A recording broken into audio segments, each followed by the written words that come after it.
बिस्मिल्लाहिर्रहमानिर्रहीम। शुरुल्लाह के नाम से जो बड़े मेहरबान और निहायत रहम करने वाला है। सब तारीफ़ें अल्लाह के लिए जो तमाम जहानों का पालने वाला है, और तमाम दुरूद व सलाम हुज़ूर नबी करीम सल्लल्लाहु अलैहि वसल्लम की ज़ात पर जो मौसन इंसानियत और वजह कायनात है। आज हम chapter 4 turning effect of force, उसका एक टॉपिक 4.8 इक्विलिब्रियम डिस्कस करने जा रहे हैं। इक्विलिब्रियम के बारे में डिस्कस करेंगे, उसकी कंडीशंस और स्टेट्स के बारे में डिस्कस करेंगे आने वाले टॉपिक्स में। तो आज जो हम डिस्कस करेंगे उसकी एक कंडीशन को डिस्कस करेंगे और साथ इक्विलिब्रियम के बारे में जानेंगे कि इक्विलिब्रियम क्या होता है। अब इक्विलिब्रियम की डेफिनेशन क्या है, इक्विलिब्रियम होता क्या है, उसके बारे में जानते हैं। कहता है a body is said to be in equilibrium if no net force acts on it. कहता है कोई भी बॉडी है, आप ले लें, फर्ज कर लें, कंसिडर कर लें कि आपके पास एक बॉडी है, हम कहते हैं कि वो बॉडी इक्विलिब्रियम में है। कब? जब उस पर जितनी भी फोर्सेस लग रही हैं, 10 लग रही हैं, 12 लग रही हैं, 20 लग रही हैं, 1 2 3 है, जितनी भी फोर्सेस लग रही हैं, कहता है उन सब फोर्सेस का जो रिजल्टेंट है वो जीरो हो, मीन नेट फोर्स जीरो हो। हमने नेट फोर्स के बारे में चैप्टर 3 में एक डेफिनेशन डिस्कस की थी कि नेट फोर्स क्या होती है। Net force the resultant of all forces acting on a body is called net force. अब नेट फोर्स यहां पे कह रहा है कि वो क्या हो, जीरो। मतलब फोर्सेस लग रही हो, लेकिन जब उनको जमा किया जाए, उनका रिजल्ट किया जाए, सम अप किया जाए, तो जवाब जीरो आ जाए। अब ये कब पॉसिबल है कि फोर्सेस लग भी रही हो, उनकी मिकदार भी हो और जवाब जीरो आ जाए? How is it possible? ये कब पॉसिबल है, ये कैसे पॉसिबल है? According to Newton third law ये पॉसिबल है। कब पॉसिबल है? According to Newton third law. Action और रिएक्शन इक्वल इन मैग्नीट्यूड हो बट ऑपोजिट डायरेक्शन हो। लेट्स सपोज अगर मैंने यहाँ पे एक डायग्राम बनाई है, मेरे पास एक बॉडी है जिसको मैंने किसी सपोर्ट के साथ हैंग किया हुआ है। अब एक रस्सी मैंने इधर बांधी है, एक इधर बांधी है। अब इसका वेट डाउनवर्ड एक्ट कर रहा है।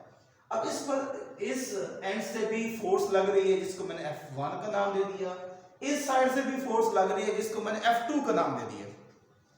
अब जितना वेट इस बॉडी का है जो डाउनवर्ड एक्ट कर रहा है, उतनी ही फोर्सेस ऊपर की तरफ लग रही हैं। अगर मैं ये कहूं कि F1 और F2 दोनों मिलकर जितनी फोर्स ऊपर की तरफ लगा रही है, वो अकेली इस वजन के अकॉर्डिंग लगा रही है। जितना इस बॉडी का वेट है, इतने ही दोनों फोर्सेस लग रही है। लेट्स सपोज मैं अगर ये कहता हूं कि वेट 20 है, तो यहां पर भी 10 फोर्स लग रही है, यहां पर भी 10 फोर्स लग रही है, लेकिन equal in magnitude but opposite in direction. अब नीचे डाउनवर्ड 20, ऊपर भी 20। अब ऑपोजिट को शो करने के लिए नेगेटिव का साइन होता है, मैंने आपको बताया हुआ है। याद रखिएगा कि negative sign shows the opposite direction of a body. यहाँ पे ऑपोजिट डायरेक्शन ऑफ फोर्सेज है, तो यहाँ पे नेगेटिव साइन शो कर रहे हैं, दोनों एक दूसरे के इफेक्ट को कैंसिल कर देंगे।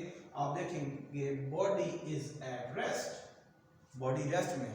अब ये बॉडी रेस्ट में है, फोर्सेस भी लग रही हैं। कौन सी? वेट की फोर्स लग रही है, वेट इज अ फोर्स। ऊपर दो फोर्सेस लग रही हैं, F1 and F2। Net force अब लग रही है बॉडी रेस्ट में, इट्स मीन फोर्सेस का इफेक्ट जीरो हो जाता है। हम ये कहते हैं कि नेट फोर्स किसी भी बॉडी पर जीरो हो जाए तो वो बॉडी इक्विलिब्रियम में कहलाएगी। आई होप सो आपको समझ आ गई होगी। फॉर एग्जांपल फैन है, छत के साथ लटका होता है। अब नीचे जब ऊपर से काटे, नीचे आके गिरेगा वेट की वजह से। अब नीचे भी नहीं आ रहा, ऊपर भी नहीं आ रहा, ऊपर से एक फोर्स लगी हुई है जो उसे रोके हुए नीचे गिरने से, और वेट नीचे की तरफ एक्ट कर रहा है। Both are equal but opposite in direction according to Newton third law. कहता है ये उसी वक्त पॉसिबिलिटी होगी, नेट फोर्स जीरो होगी। जी हमारे पास डेफिनेशन पूरी हो जाएगी, वो बॉडी इक्विलिब्रियम में कहलाएगी। A body is said to be in equilibrium, कोई भी बॉडी इक्विलिब्रियम में कहलाएगी उस वक्त if no net force acts on it, जब उस पर नेट फोर्स, सिंगल फोर्स की बात नहीं की, नेट फोर्स की बात की कि उनका रिजल्ट, उनका मजमूआ क्या हो, जीरो हो। अब हम डिस्कस करने जा रहे हैं इसकी कंडीशंस को। इसकी 2 कंडीशंस हैं और 3 इसकी स्टेट्स हैं। आज हम पहली कंडीशन को डिस्कस करेंगे, first condition for equilibrium. 2 conditions लगाता है, शराइत लगाता है। कहता है पहली जो शर्त है वो क्या है, वो कहता है पहली शर्त में मैंने इसको एज अ लॉन्ग क्वेश्चन भी यहाँ पे अटेम्प्ट करने की कोशिश की है। पहली शर्त क्या कहता है, कहता है पहली शर्त में resultant of force is equal to 0 होगा। इक्विलिब्रियम, कोई भी बॉडी इक्विलिब्रियम की पहली शर्त को पूरा करती है जब उसमें resultant of forces is equal to 0 हो, और दूसरी शर्त को पूरा करता है जब resultant of torque equal to 0 हो। तो आइए सबसे पहले हम इसको एज अ लॉन्ग क्वेश्चन भी डील करते हैं। आपको कॉन्सेप्ट समझा दिया है कि अगर कहे resultant of forces equal to 0 तो फर्स्ट कंडीशन, अगर कहे resultant of torque is equal to 0 तो सेकंड कंडीशन होगा जी। तो सबसे पहले जब ये लॉन्ग क्वेश्चन आता है कैसे आता है, define equilibrium and discuss it's condition for equilibrium, या फर्स्ट कंडीशन फॉर इक्विलिब्रियम। तो सबसे पहले इक्विलिब्रियम की आपने डेफिनेशन करनी है। ये इक्विलिब्रियम की डेफिनेशन यहाँ पे लिखी हुई थी, इसलिए मैंने यहाँ पे नहीं लिखी, आपने यहाँ पे लिखनी है। फिर हम डेफिनेशन किसकी करेंगे, डेफिनेशन करेंगे फर्स्ट कंडीशन फॉर इक्विलिब्रियम की। अब यहाँ पे फर्स्ट कंडीशन फॉर इक्विलिब्रियम देखिएगा, a body is said to be satisfy first condition for equilibrium. एक बॉडी इक्विलिब्रियम की पहली शर्त को पूरा करती है कब, if the resultant of all the forces acting on it 0 हो जाए। जो उस बॉडी पर लगने वाली फोर्सेस हैं उनका रिजल्ट लिया जाए, प्लस माइनस किया जाए, रिजल्ट बनाया जाए तो जवाब क्या है, 0 हो।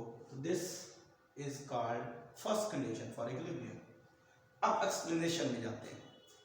एक्सप्लेनेशन में सबसे पहला सब हेडिंग जो मैंने बनाई है, एक्सप्लेनेशन की हेडिंग, उसमें सब हेडिंग मैंने बनाई है sigma.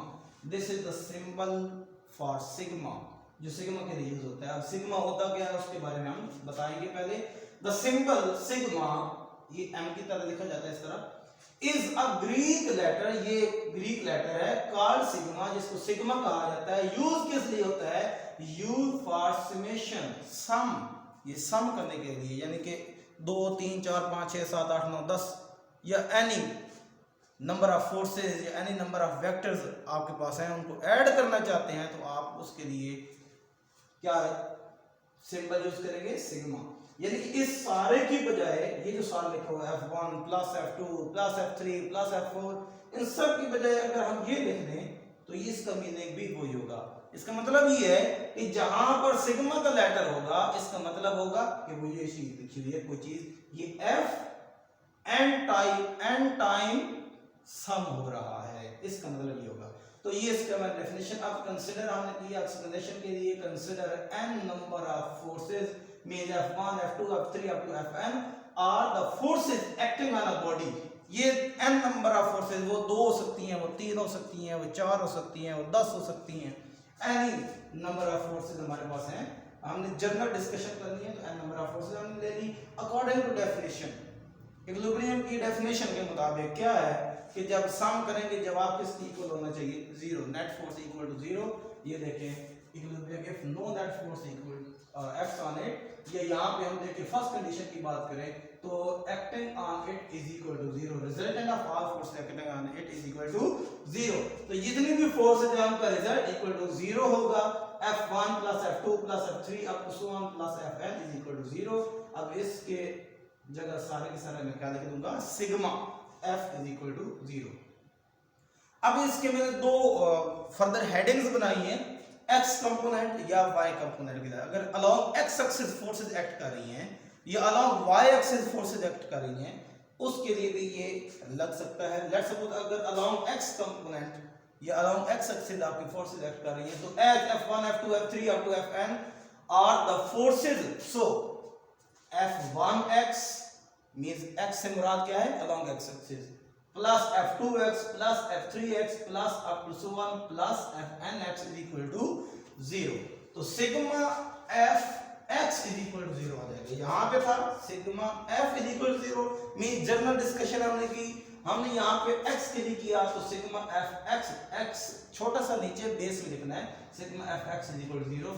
Now come to next heading, y component.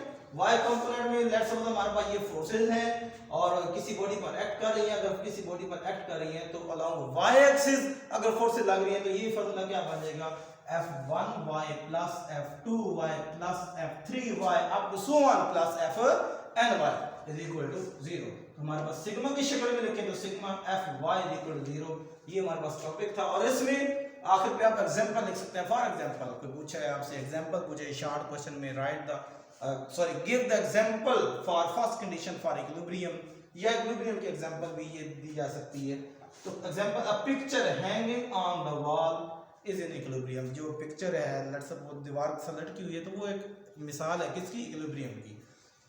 तो ये आज हमारे पास टॉपिक था फर्स्ट कंडीशन फॉर इक्विलिब्रियम।